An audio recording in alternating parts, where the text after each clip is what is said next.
Tila muntik nang mag-walkout ang celebrity host na si Maine Mendoza matapos siyang tawaging matanda ng isang contestant sa segment ng Eat Bulaga. Nangyari ang nakakatawang eksena sa Pinoy Henyo kung saan mga bata ang kalahok at kailangang hulaan ang isang sikat na personalidad, ang bayaning si Antonio Luna. Habang nasa gitna ng kanilang paghula, tinanong ng contestant kung ang hinahanap ba nilang salita ay isang artista. Sagot ng kanyang partner, oo.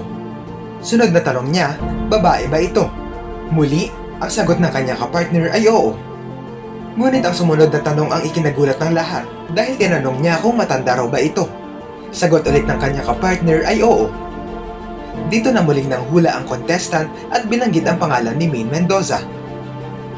Agad itong nagdulot ng tawanan sa studio, habang si Maine ay pabirong nag-react na tila ba mag-walkout sa programa.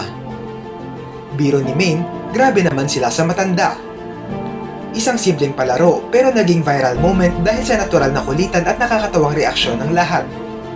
Panoorin ang buong eksena sa video.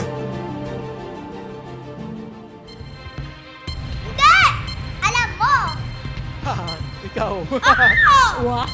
Parang hindi. Parang hindi. Alam mo, Artista? Oo! Babae? Oo! Lokal? Oo! Matanda? Oo! May Mendoza? Hindi! Matanda? Oo! May Mendoza? Hindi! Matanda? Oo! May Mendoza? Hindi! Mabuti ka ba? Kabata yan eh. grabe sa matanda. Grabe sa matanda. Grabe sa matanda. Wow, pass now. Next word. Next word. Kumalat agad ang video na ito sa social media at hindi rin napigilang matawan ng mga netizens sa nangyari.